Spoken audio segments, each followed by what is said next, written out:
Dans le monde d'aujourd'hui, les enfants vont devoir être prêts à innover. Les élèves s'impliquent tellement, ça devient leur projet. Une petite idée peut prendre une ampleur fantastique. Ce qui me rend le plus fier, c'est qu'on s'est rendu aussi loin.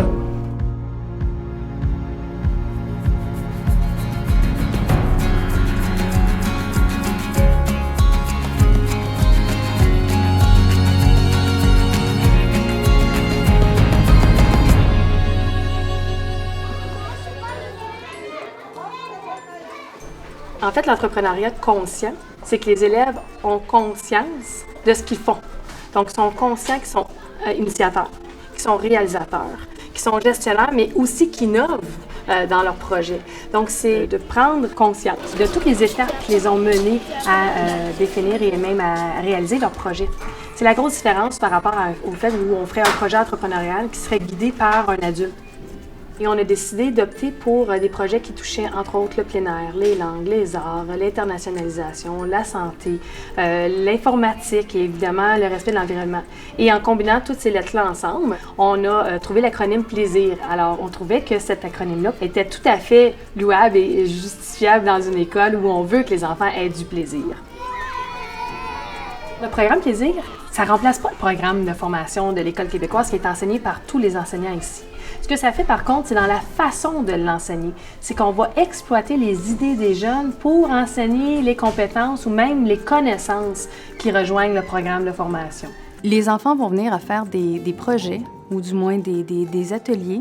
Et à travers ces ateliers-là, ces projets-là, ils vont venir à développer différentes compétences. Et entre autres, par exemple, ils vont venir à s'entraider, à collaborer ensemble. Ils vont venir à trouver des solutions à des problématiques qu'ils vont vivre en cours de projet.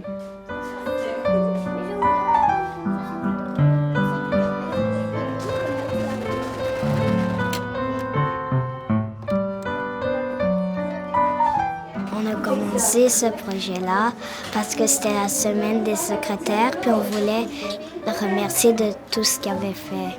Ils ont choisi de leur faire un petit cadeau. Et en bout de ligne, ils sont venus à faire un atelier de couture, créer des petits sacs, des sacs à souliers ou des sacs pour transporter des choses. L'idée initiale venait des enfants de première année. Ils se sont rendus compte qu'ils avaient besoin d'aide, donc sont allés solliciter l'aide des quatrièmes années. Il y a une grande entraide qui se fait là-dedans parce qu'ils ont chacune des tâches selon justement leur capacité. On coupe du tissu et les quatrièmes années, eux, ils vont coudre le tissu pour que ça fasse un sac. Enfin, j'ai réussi. 1, 2, 3, go. Do, c'est le temps du boulot. Ré, pas pour la récré. De commencer de rien à arriver à un produit final, donc fait que l'excitation est vraiment grande, puis que la demande est là pour les enfants et ça peut être plus gros que ça encore, mais ça dépend d'eux. Fait que j'ai toujours de la nouvelle clientèle qui s'ajoute à chaque jour, je pourrais dire. Puis même les garçons aussi, je suis vraiment fière. Et nous revenons à Do, Ré, Mi, Fa, Sol, La, Si, Do, Sol, Do.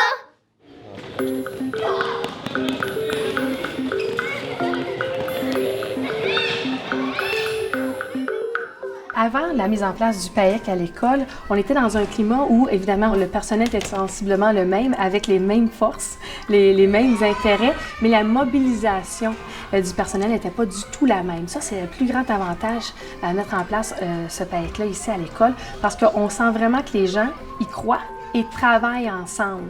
Il y a une culture de l'entraide qui s'est développée qui est assez extraordinaire. Donc, des gens prennent en charge cette philosophie-là à l'école, ils deviennent des leaders et les autres, comme dans un nid d'abeilles, ils vont bourdonner autour, vont aller chercher un enrichissement, une aide ponctuelle ou même vont s'impliquer de différentes façons dans les projets. Donc, c'est pas la direction qui fait le projet, c'est l'équipe école au complet qui s'implique, qui donne vie au projet. Cette année, on a décidé de faire un projet entrepreneurial qui était de réaliser un livre au complet. Donc, en partant des textes jusqu'aux illustrations, jusqu'à la mise en page. Puis on est même allé jusqu'à l'enregistrement des histoires sur un CD. Au début de l'année, on voulait travailler l'écriture, la lecture, puis tout ça. Puis on s'est dit, mais pourquoi pas intégrer un projet à travers ça? Donc, en discutant avec les élèves, on a décidé de justement dire, pourquoi pas faire un livre. À chaque étape du projet, on allait solliciter les élèves, on allait les questionner à savoir de quelle façon on allait s'y prendre. Donc, c'était un peu de l'inconnu pour nous à chaque fois. C'est eux qui orientaient le projet. On vend des petites bouchées pour avoir un petit plus d'argent pour être capable de faire le livre. Ici, on s'est regroupés en équipe. On a choisi le texte qu'on aimait le plus. On est aussi allé sur Shutterstock pour chercher des images libres de droit. Puis, à un moment donné, au courant de l'année, il y a eu l'événement qui s'est produit au Népal, un grand tremblement de terre. Là, on a informé les élèves de cet événement-là. Et puis là, ils ont décidé de changer pour donner des sous au Népal pour qu'on puisse aider les victimes du séisme. Moi aussi, je suis fière d'aider les Népalais parce qu'ils ont eu 2 séismes. Et il y en a qui se sont blessés et c'est pour la Croix-Rouge pour qu'ils aient plus de soins à eux. Ce qui est beau avec les projets entrepreneuriaux, c'est que les élèves s'impliquent tellement dans leur travail que ça devient plus une tâche à réaliser, ça devient leur projet. Qui veut prendre en note ça, là, un par classe qui prend en note cadeau, trouver idée. Donc, dans ma classe, Béatrice... On peut faire une affiche pour intéresser plus les gens. On pourrait faire chacun une table, une histoire.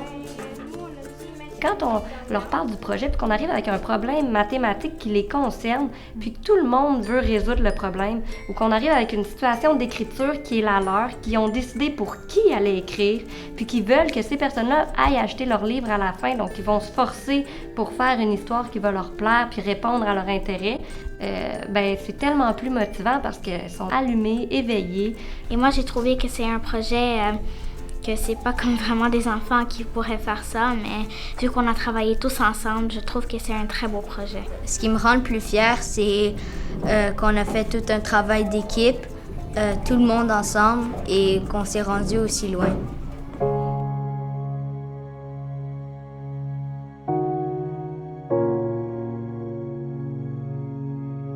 Dans le monde d'aujourd'hui, les enfants vont devoir être outillés, puis être prêts à innover, à trouver peut-être même leur propre emploi, à trouver des solutions à des problèmes qui vont apparaître au fur et à mesure. Alors, le type de philosophie qu'on enseigne ici, l'entrepreneuriat conscient, c'est ça.